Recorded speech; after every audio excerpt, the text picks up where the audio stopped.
পাণ্ডৱসকলৰ সোণালী শাসনকালৰ অন্ত পৰি আহিছিল। ইতিমধ্যে কুৰুক্ষেত্ৰৰ যুদ্ধ সমাপ্ত হোৱাৰ ৩৬ বছৰ উকলি গৈছিল। কুৰুক্ষেত্ৰৰ যুদ্ধ আছিল এখন এনেকুৱা যুদ্ধ যিয়ে ধৰ্ম প্ৰতিষ্ঠা কৰিলে ঠিকেই, কিন্তু জীৱিত লোকসকলৰ অন্তৰত এক গভীৰ আঘাতৰ চিন দি থৈ গ'ল। ভগৱান শ্ৰীকৃষ্ণৰ পাৰ্থিৱ শৰীৰ ত্যাগ আৰু যদুবংশৰ ধ্বংসই যেন জগতত এক বিশাল শূন্যতাৰ সৃষ্টি কৰিলে। জ্যেষ্ঠ পাণ্ডৱ যুধিষ্ঠিৰে তেওঁৰ অন্তৰাত্মাত গভীৰভাৱে অনুভৱ কৰিলে যে যিখন পৃথিৱী তেওঁৰ পৰিচিত, সেই পৃথিৱীখনৰ শেষ দিন সমাগত আৰু তেওঁ যি উদ্দেশ্যলৈ ইয়ালৈ আহিছিল সেয়াও সম্পূৰ্ণ হৈছে। এইবোৰ কথা ভাবি গুণি যুধিষ্ঠিৰে তেওঁৰ চাৰি ভাতৃ আৰু দ্ৰৌপদীক ওচৰলৈ মাতি আনি ক'লে, আমি আমাৰ এই পাৰ্থিৱ শৰীৰ আৰু এই সংসাৰৰ মায়ামোহ ত্যাগ কৰাৰ সময় সমাগত। সময়েই হৈছে পৰম শক্তি। সময়ে প্ৰতিটো প্ৰাণীক আকাৰ দিয়ে আৰু এদিন তাৰ অন্তিম দিনটোলৈ লৈ যায়। গতিকে ময়ো সময়ৰ আহ্বানক স্বীকাৰ কৰিছোঁ আৰু সময়ৰ হাতত নিজক অৰ্পণ কৰিছোঁ। গতিকে তোমালোকেও এই বিষয়ত নিজৰ মতামত আগবঢ়াব পৰা। যুধিষ্ঠিৰৰ এই কথাবোৰে তেওঁৰ চাৰি ভাতৃ আৰু দ্ৰৌপদীৰ অন্তৰাত্মাক জোকাৰি গ'ল।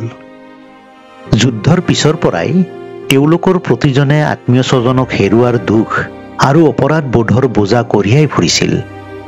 ভীম মহাশক্তিশালী যোদ্ধা, যিয়ে অগণন শত্ৰুক নিজ হাতেৰে নিধন কৰিছিল। তেওঁ গভীৰভাৱে চিন্তিত হৈ মূৰ জোকাৰিলে।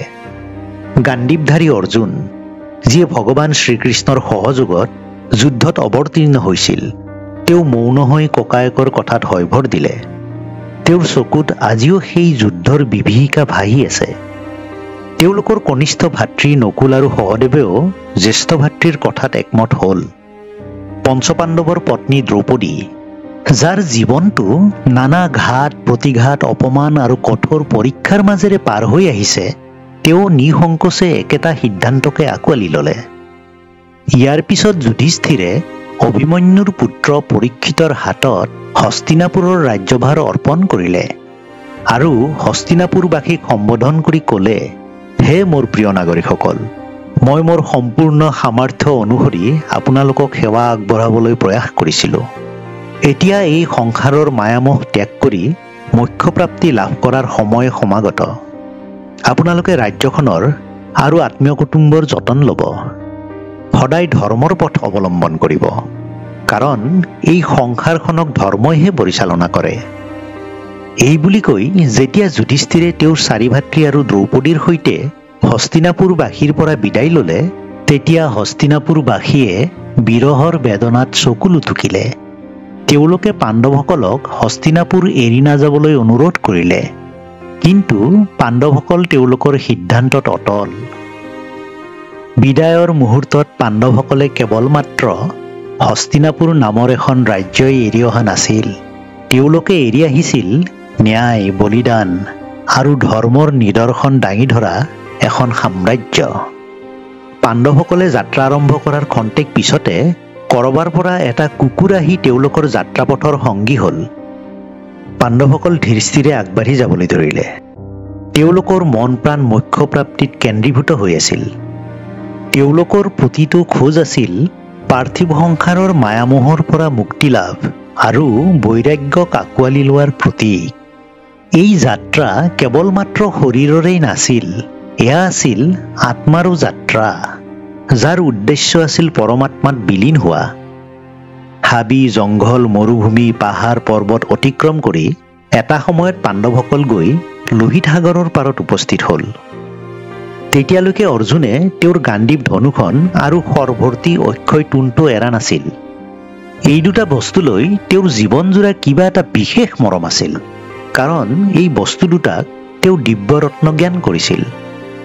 এনেতে লোহিত সাগৰৰ বুকুৰ পৰা এটা দিব্য পোহৰৰ সৃষ্টি হ'ল আৰু সেই দিব্য পোহৰৰ মাজৰ পৰা আবিৰ্ভাৱ হ'ল অগ্নিদেৱ। গুৰুগম্ভীৰ মাতেৰে অগ্নিদেৱে ক'লে, হে পাণ্ডৱসকল, মই অগ্নি। সৌ তাহানি অৰ্জুন আৰু কৃষ্ণ দুয়োৰে সহায় লৈ খাণ্ডৱ বন দাহন কৰি নিৰোগী হৈছিলোঁ। তাতে সন্তুষ্ট হৈ মই গাণ্ডীৱ ধনুখন বৰুণৰ পৰা খুজি আনি অৰ্জুনক দিছিলোঁ। যিখনেৰে অৰ্জুনে পিছলৈ বিভিন্নজন শত্ৰুক পৰাজিত কৰিবলৈ সক্ষম হৈছিল। কিন্তু এতিয়া আৰু তেওঁৰ সেইখনৰ প্ৰয়োজন নাই। গতিকে হে অৰ্জুন, তুমি এতিয়া গাণ্ডীৱ আৰু অক্ষয় তোণটো বৰুণ দেৱতাক উভতাই দিয়া, কাৰণ কৃষ্ণৰ সুদৰ্শন চক্ৰও তেওঁৰ বৈকুণ্ঠ গমনৰ পিছত নিজৰ ঠাইলৈ উভতি গৈছে। কৰ্মসিদ্ধিৰ পিছত দিব্য অস্ত্ৰ সদায় জড় বস্তু তলৈ উভতি যায়। অগ্নিদেৱৰ কথা শুনি অৰ্জুনে গাণ্ডীৱ আৰু অক্ষয় তোণটো লোহিত সাগৰৰ বুকুলৈ দলি মাৰি পঠিয়ালে। লগে লগে অগ্নিদেৱো অদৃশ্য হৈ পৰিল। গাণ্ডীৱ ত্যাগ কৰি কিছু সময়ৰ বাবে অৰ্জুন ভাবুক হৈ পৰিল, কাৰণ এই ধনুখন আছিল তেওঁৰ নিৰন্তৰ লগৰী আৰু তেওঁৰ অদ্বিতীয় বীৰত্বৰ প্ৰতীক। এই ধনুখনৰ লগত জড়িত আছিল বহু যুদ্ধ জয়ৰ স্মৃতি। লগতে ধনুখন আছিল ভগৱান শ্ৰীকৃষ্ণ আৰু তেওঁৰ বন্ধুত্বৰ সাক্ষী। অগ্নিদেৱৰ প্ৰস্থানৰ পাছত পাণ্ডৱসকলে পৃথিৱী প্ৰদক্ষিণ কৰাৰ মানসেৰে দক্ষিণ দিশলৈ খোজ দিলে। সেইদৰে গৈ গৈ লৱণ সমুদ্ৰৰ পাৰ পাই সেইখনৰ উত্তৰ পাৰেদি পশ্চিমৰ পিনে যাবলৈ ধৰিলে। অৱশেষত আগতে য'ত দ্বাৰকাপুৰী আছিল, যি এতিয়া সমুদ্ৰৰ তলত, সেই ঠাইখিনি পাই তেওঁলোক উত্তৰ দিশলৈ যাবলৈ ধৰিলে। উত্তৰ দিশলৈ বহু দূৰ যাত্ৰা কৰাৰ অন্তত তেওঁলোকে সুউচ্চ হিমালয় পৰ্বত দেখা পালে। কিন্তু মুক্তিৰ পথ ইমান সহজ নাছিল। প্ৰতিটো খোজতে আছিল একোটা কঠিন প্ৰত্যাহ্বান। হিমালয়ৰ হিমচেঁচা বতাহ আৰু বৰফাবৃত সুউচ্চ শৃংগবোৰে পাণ্ডৱসকলৰ ধৈৰ্যৰ পৰীক্ষা ল'বলৈহে যেন অপেক্ষা কৰি আছিল। তথাপিও মুক্তিপ্ৰাপ্তিৰ দৃঢ় সংকল্প লৈ পাণ্ডৱসকলে হিমালয়ৰ ওখ এঢলীয়া পথেৰে আগুৱাই যাবলৈ ধৰিলে। তীব্ৰ গতিৰে বৈ থকা বতাহ আৰু পথটো বৰফে ঢাকি পিছল কৰি ৰখা বাবে সেই পথত খোজ কঢ়াটো পাণ্ডৱসকলৰ বাবে অতি কঠিন হৈ পৰিছিল। অকণমান ইফাল সিফাল হ'লেই পিছলি পৰাৰ ভয়। গতিকে সকলোৱে অতি মনোযোগেৰে লাহে লাহে আগবাঢ়িবলৈ ধৰিলে। কিন্তু দ্ৰৌপদী, পাণ্ডৱসকলৰ সেইগৰাকী পত্নী, যিগৰাকীয়ে তেওঁলোকৰ জীৱনৰ সকলোতকৈ কঠিন সময়বোৰত তেওঁলোকৰ সৈতে থিয় হৈ আছিল, তেওঁৱেই প্ৰথমে হিমালয়ৰ বুকুত পিছলি পৰিল। হিমচেঁচা বতাহ আৰু হিমালয়ৰ দুৰ্গম পথে দ্ৰৌপদীৰ শৰীৰটো অৱশ কৰি পেলাইছিল। তেওঁৰ ভৰি দুখন থৰথৰকৈ কঁপিছিল। ভৰি দুখনে শৰীৰৰ ভৰ ৰাখিব নোৱাৰা হোৱাত তেওঁ পথৰ পৰা পিছলি তললৈ বাগৰি পৰিল।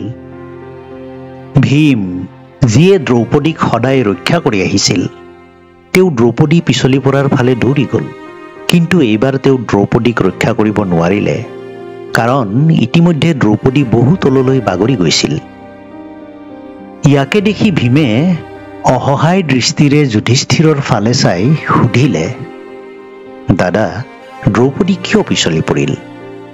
যিগৰাকী দ্ৰৌপদীয়ে ঘোৰ অপমান সহ্য কৰিও ধৰ্মপথত অটুট আছিল, যিয়ে অৰতো জীৱন আমাৰ সৈতে থাকি আমাৰ দুখ কষ্টবোৰৰ মুখামুখি হৈছিল, তেওঁ কিয় আজি আমাৰ এই যাত্ৰাপথৰ পৰা বাগৰি পৰিল?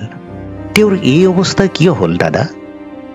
তেতিয়া যুধিষ্ঠিৰে তেওঁৰ স্বভাৱসুলভ গাম্ভীৰ্যতাৰে ক'লে, দ্ৰৌপদী যদিও পৰম গুণৱতী আছিল আৰু আমি পঞ্চভাতৃৰ প্ৰতি তেওঁ সমৰ্পিত আছিল, তথাপিও তেওঁৰ অন্তৰত আছিল এক সূক্ষ্ম পক্ষপাত। আৰু সেয়া হ'ল যে যদিও আমি আটাইকেইজন তেওঁৰ স্বামী আছিলোঁ, তথাপিও তেওঁৰ হৃদয়ত অৰ্জুনৰ প্ৰতি এক বিশেষ ভালপোৱা আছিল, যাৰ পৰা তেওঁ কেতিয়াও মুক্ত হ'ব পৰা নাছিল। আৰু এয়াই হ'ল দ্ৰৌপদীৰ পতনৰ কাৰণ। যুধিষ্ঠিৰৰ পৰা উত্তৰ লাভ কৰি ভীম শান্ত হ'ল। তথাপিও তেওঁ দুখমনেৰে দ্ৰৌপদীৰ ফালে শেষবাৰৰ বাবে এবাৰ চালে। দ্ৰৌপদীৰ গভীৰ ধুনীয়া চকুজুৰি ইতিমধ্যে চিৰকালৰ বাবে জাপ খাই পৰিছিল। দ্ৰৌপদীৰ বিয়োগৰ দুখ বুকুত কঢ়িয়াই লৈ পঞ্চপাণ্ডৱ আকৌ আগবাঢ়ি যাবলৈ ধৰিলে। তেওঁলোক যিমানেই আগবাঢ়ি গৈছে, সন্মুখৰ পথ সিমানেই অধিক বিপদসংকুল হৈ পৰিছে। এইবাৰ সহদেৱ দুৰ্বল হৈ পৰিল। হিমালয়ৰ প্ৰতিকূল পৰিৱেশৰ ওচৰত পৰাজিত হৈ সহদেৱ পথৰ মাজতে ঢলি পৰিল। পৰ্বতৰ মৌনতাই তেওঁক আঁকোৱালি ল'লে। ভায়েকহঁতে তেওঁলৈ উভতি চালে। সহদেৱৰ পাৰ্থিৱ শৰীৰ বৰফৰ মাজত পৰি ৰ'ল। শোকবিহ্বল ভীমে যুধিষ্ঠিৰক সুধিলে, দাদা, আমি 5জন ভাই ককায়ৰ ভিতৰত সহদেৱ আছিল আটাইতকৈ বুদ্ধিমান, তেওঁ অতি বিনম্ৰ স্বভাৱৰ আছিল। ধৰ্মপথৰ পৰা তেওঁ কোনোদিন বিচলিত হোৱা নাছিল। তথাপিও তেওঁ কিয় বাগৰি পৰিল? তেতিয়া যুধিষ্ঠিৰে ক'লে, সহদেৱ যদিও বিনম্ৰ, ধৰ্মপৰায়ণ আৰু মহাজ্ঞানী আছিল, তথাপিও তেওঁৰ নিজৰ জ্ঞানক লৈ তেওঁৰ মনত এটি অভিমানৰ ভাৱ আছিল। তেওঁ জ্ঞান আৰু বুদ্ধিৰ ক্ষেত্ৰত নিজকে অদ্বিতীয় বুলি ভাবিছিল। তেওঁৰ এই মনোভাৱ যদিও অপ্ৰকাশিত আছিল, কিন্তু এয়া তেওঁৰ আত্মাৰ বাবে আছিল এটি বোজাৰ দৰে, আৰু এইবাবেই তেওঁৰ পতন ঘটিল। যুধিষ্ঠিৰৰ উত্তৰ শুনাৰ পাছত জীৱিত চাৰি ভাতৃয়ে সহদেৱক তাতেই এৰি দুখমনেৰে পুনৰ যাত্ৰা আৰম্ভ কৰিলে। সকলোতকৈ কনিষ্ঠ পাণ্ডৱ সহদেৱৰ নিথৰ দেহ তাতেই পৰি ৰ'ল, কিন্তু তেওঁৰ আত্মা অভিমানৰ বান্ধনৰ পৰা মুক্ত হ'ল। দ্ৰৌপদী আৰু সহদেৱৰ মৃত্যুত ম্ৰিয়মান নকুলো অধিক দূৰলৈ আগবাঢ়ি যাব নোৱাৰিলে। এসময়ৰ দৃঢ়, সুন্দৰ আৰু সুদৰ্শন যুৱক নকুলেও যাত্ৰাপথৰ প্ৰত্যাহ্বান সহিব নোৱাৰি বাগৰি পৰিল।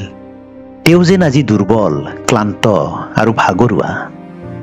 নকুলৰ ধুনীয়া মুখখন লাহে লাহে শেঁতা পৰি আহিল, উজ্জ্বল চকুজুৰি জাপ খাই গ'ল, আৰু শৰীৰটো নিথৰ হৈ পৰিল, আৰু শেষত তেওঁৰ আত্মাই তেওঁৰ পাৰ্থিৱ শৰীৰ ত্যাগ কৰিলে। নকুলৰ নিথৰ দেহলৈ লক্ষ্য কৰি ভীমে আকৌ এবাৰ যুধিষ্ঠিৰক সুধিলে, নকুলৰ কি হ'ল দাদা? তেওঁ কিয় বাগৰি পৰিল? তেওঁ আছিল ধৰ্মপৰায়ণ, আৰু জ্যেষ্ঠসকলক তেওঁ সদায় সন্মান কৰি আহিছিল। তেওঁ কেতিয়াও কাৰো কথা অমান্য কৰা নাছিল। তেওঁ আছিল সৌন্দৰ্য আৰু সদ্গুণৰ প্ৰতিমূৰ্তি স্বৰূপ। তথাপিও তেওঁৰ দেহ কিয় নিথৰ হৈ পৰিল? তেতিয়া যুধিষ্ঠিৰে ক'লে, নকুলৰ সৌন্দৰ্য তেওঁৰ বাবে উপহাৰ আছিল, কিন্তু এই সৌন্দৰ্যই আছিল তেওঁৰ বাবে এটি বোজা। তেওঁৰ নিজৰ শৰীৰৰ সৌন্দৰ্যক লৈ তেওঁৰ এটি সূক্ষ্ম অহংকাৰ আছিল। তেওঁ নিজকে আটাইতকৈ ৰূপৱান বুলি ভাবিছিল, আৰু এয়াই হ'ল তেওঁৰ পতনৰ মূল কাৰণ। যুধিষ্ঠিৰৰ এই কথা শুনি ভীম আৰু অৰ্জুনে গভীৰ হুমুনিয়াহ কাঢ়িলে। আৰু এজন ভাতৃক হেৰুৱাই তেওঁলোক আৰু অধিক মৰ্মাহত হৈ পৰিল। যুধিষ্ঠিৰ, ভীম আৰু অৰ্জুনে পুনৰ যাত্ৰা আৰম্ভ কৰিলে। আত্মীয়জনক হেৰুৱাৰ শোকে তেওঁলোকৰ খোজবোৰ অধিক গধুৰ কৰি তুলিছিল। অৰ্জুন তৃতীয় পাণ্ডৱ, এজন এনেকুৱা নায়ক যাৰ নাম ইতিহাসৰ পাতত অংকিত হৈছিল। অৰ্জুনৰ সাহস, পৰাক্ৰম, ৰণকৌশল আৰু ধৰ্মপৰায়ণতা আছিল এজন ক্ষত্ৰিয়ৰ প্ৰতীক। কিন্তু এজন মহানায়কো মৃত্যুৰ কঠিন পৰীক্ষাৰ পৰা মুক্ত নহয়।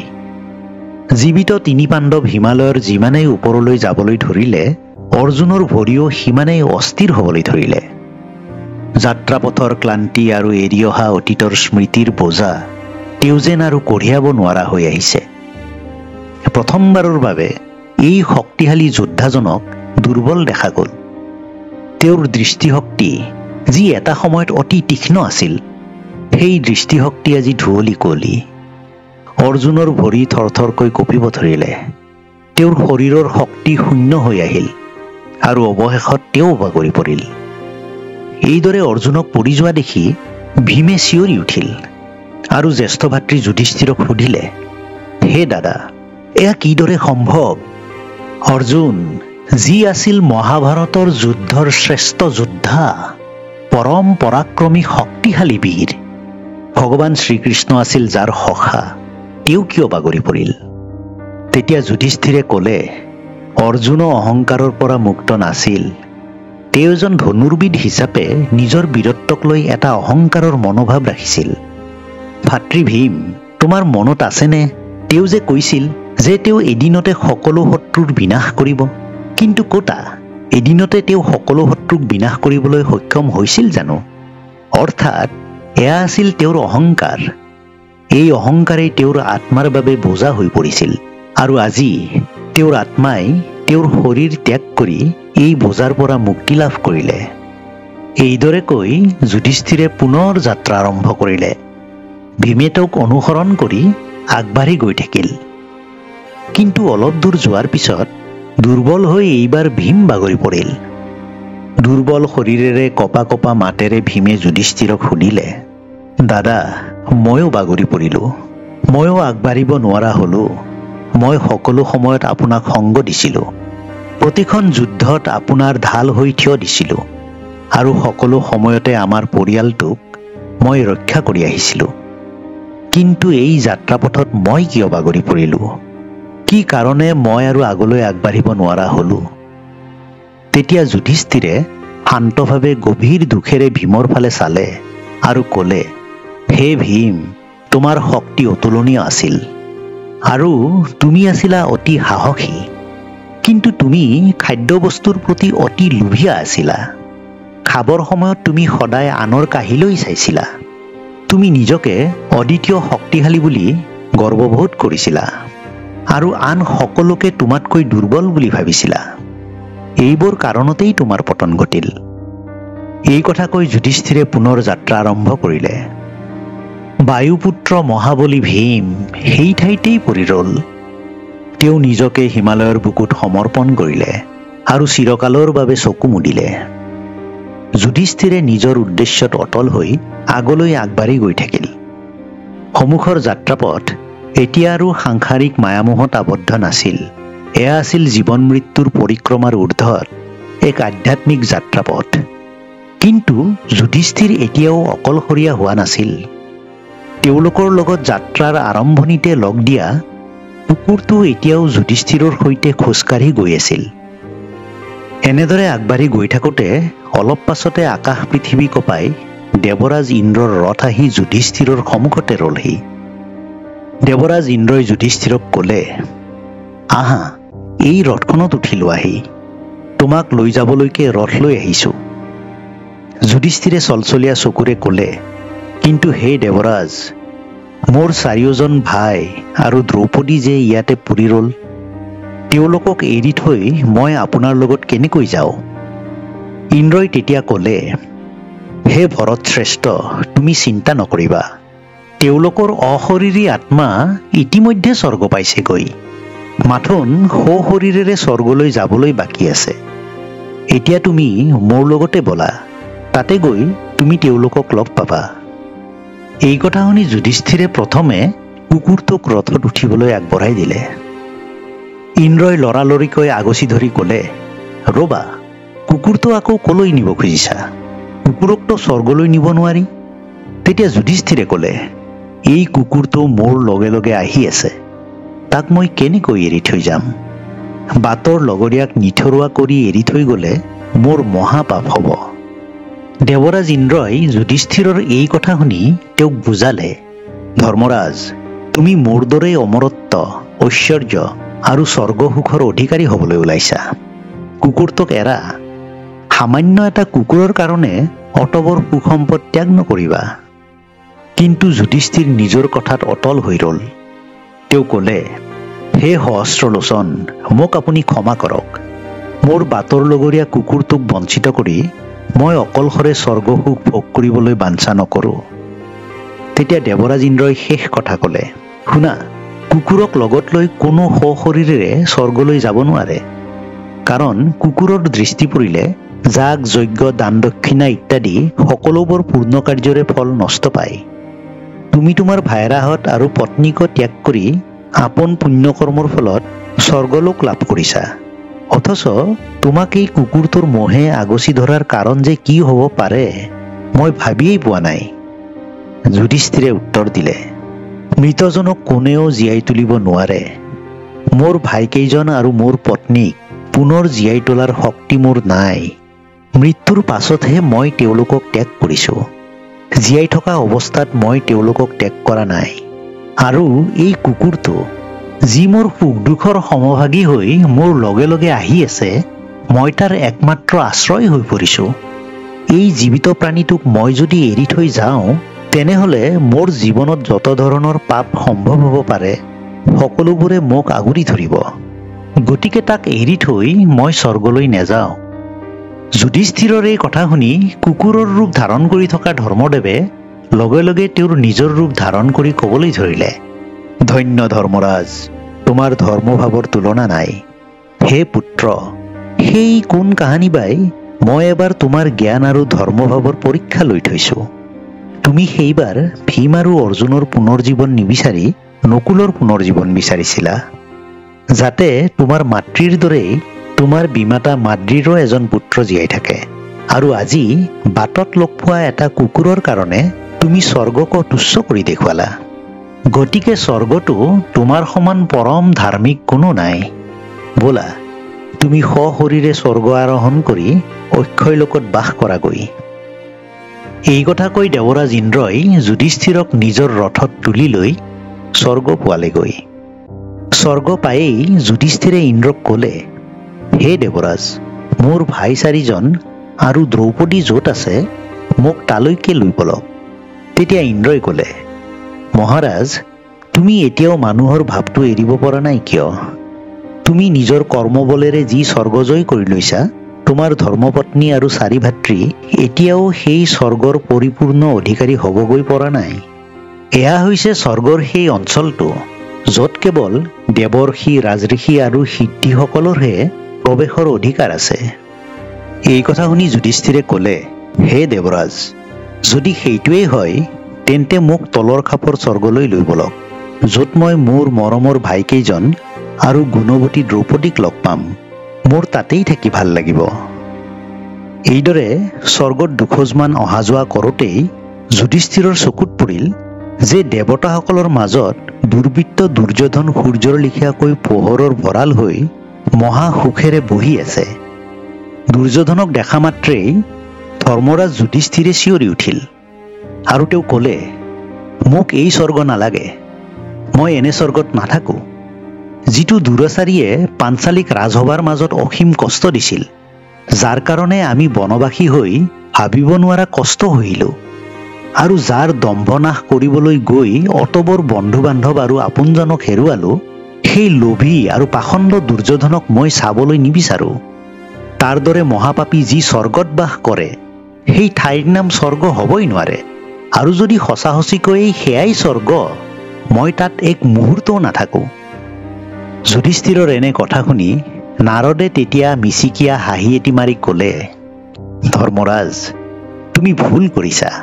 স্বৰ্গ তেনেকুৱাই, ইয়াত কোনেও কাৰো প্ৰতি বেয়া ভাৱ নাৰাখে।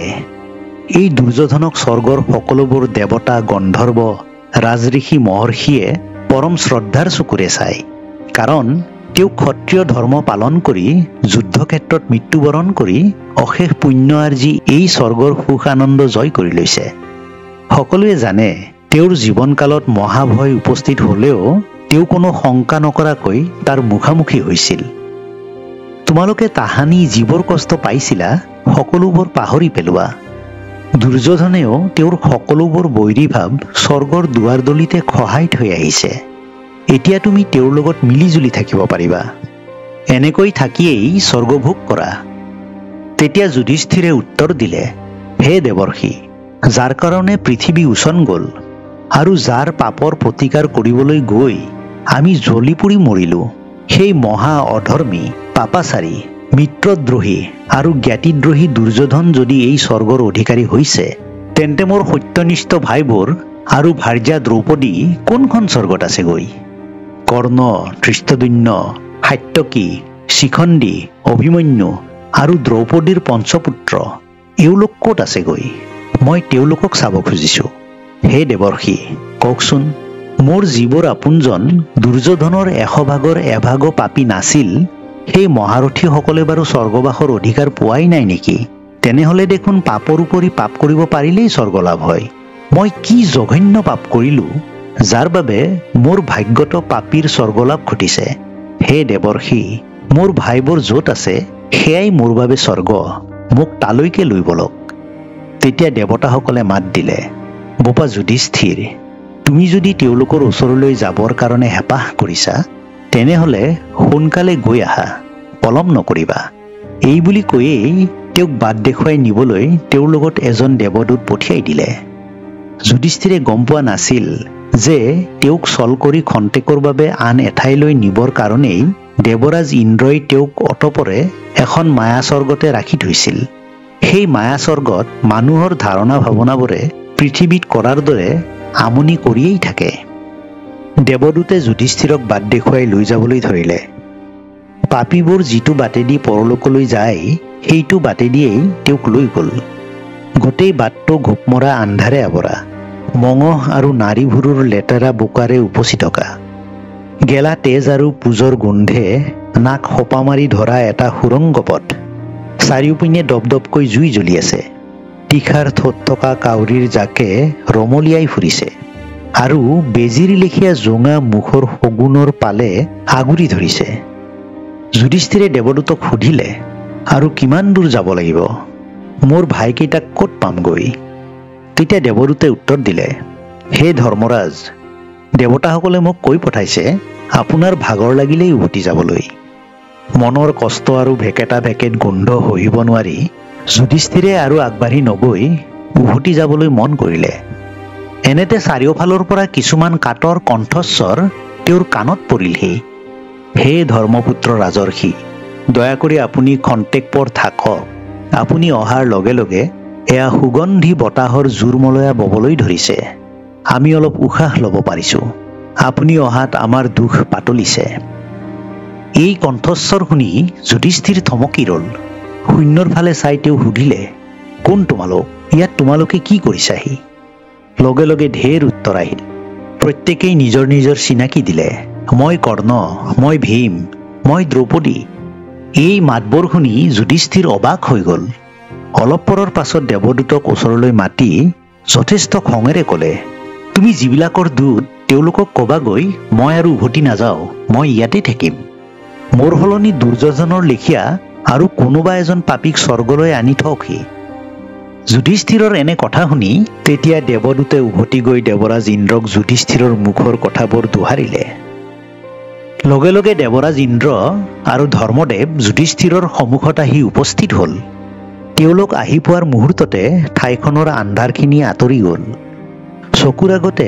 সকলোবোৰ কদৰ্যময় পৰিৱেশ নোহোৱা হৈ গ'ল আটাইবোৰ বুকু ভঙা চিঞৰ নিমজ পৰিল এজাক অতি সুগন্ধি বতাহ বৈ আহিল দেৱৰাজ ইন্দ্ৰই আগবাঢ়ি আহি যুধিষ্ঠিৰক ক'লে হে মহাবাহু যুধিষ্ঠিৰ এতিয়া বলা পৰম স্বৰ্গলৈ তুমি খং নকৰিবা সকলো ৰজাই নৰক দৰ্শন কৰিবলগীয়া হয় কাৰণ ৰাজ্য শাসন অতি কঠিন কাম আৰু মানুহৰ সমালোচনাৰ পৰা তুমি কেতিয়াও মুক্ত হ'ব নোৱাৰা সকলো মানুহৰে ভাগ্যত পাপ পুণ্য দুয়োটাৰে সঞ্চয় ঘটে যাৰ পাপৰ ভাগ বেছি আৰু পুণ্যৰ ভাগ কম তেওঁ পোনতে স্বৰ্গলৈ যায় আৰু তাৰ পাছত নৰকত থাকেগৈ কিন্তু যাৰ পুণ্যৰ ভাগ বেছি আৰু পাপৰ ভাগ কম তেওঁ প্ৰথমে নৰকত অলপ কষ্ট ভুগিবলগীয়া হয় আৰু তাৰ পাছত স্বৰ্গত সুখ ভোগ কৰেগৈ তুমি দ্ৰোণক অশ্বত্থামাৰ মৃত্যু ঘটা বুলি সঁচা মিছা মিহলি কথা এষাৰ কৈ তোমাৰ জীৱনত পাপৰ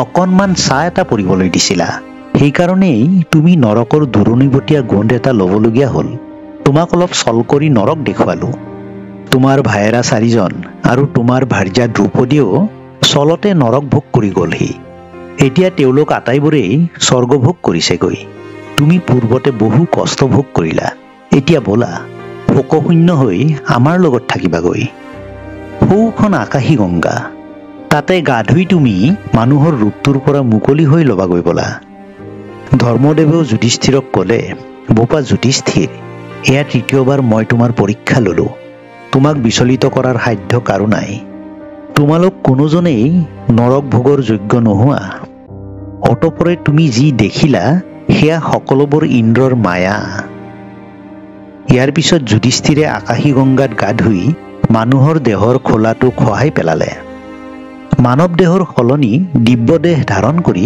তেওঁ অনিন্দ সুন্দৰ ৰূপত উজলি উঠিল এই দিব্য শৰীৰ ধাৰণ কৰি তেওঁ দিব্যলোকত প্ৰৱেশ কৰিলে য'ত ইতিমধ্যে তেওঁৰ সকলো আত্মীয় কুটুম্ব তেওঁলৈ অপেক্ষা কৰি আছিল আৰু তেওঁলোকৰ ভিতৰত তেওঁৰ চাৰি ভাতৃ আৰু দ্ৰৌপদীও আছিল আৰু এইদৰেই যুধিষ্ঠিৰ তেওঁৰ চাৰি ভাতৃ আৰু দ্ৰৌপদীয়ে দিব্য শৰীৰ ধাৰণ কৰি স্বৰ্গ আৰোহণ কৰিলে দৰ্শকসকল আজিৰ এই ভিডিঅ'টো আপোনালোকৰ কেনেকুৱা লাগিল ভিডিঅ'টোৰ তলত কমেণ্ট কৰি জনাবলৈ নাপাহৰিব আৰু যদিহে আপোনালোকে ভিডিঅ'টো ভাল পালে তেনেহ'লে ওচৰতে থকা লাইক বাটনটো প্ৰেছ কৰি দিব আৰু এতিয়ালৈকে যদি মোৰ এই চেনেলটো আপোনালোকে সাবস্ক্ৰাইব কৰা নাই অনুগ্ৰহ কৰি চেনেলটো সাবস্ক্ৰাইব কৰি ল'ব আৰু ওচৰতে থকা বেল আইকনটো প্ৰেছ কৰি ৰাখি দিব তেতিয়াহ'লে আগলৈ আহিবলগীয়া এনেকুৱা ধৰণৰ ভিডিঅ'সমূহৰ আপডেট আপোনালোকে পাই থাকিব গতিকে দৰ্শকসকল আজিৰ ভিডিঅ'টো এইখিনিতে শেষ কৰিছোঁ ধন্যবাদ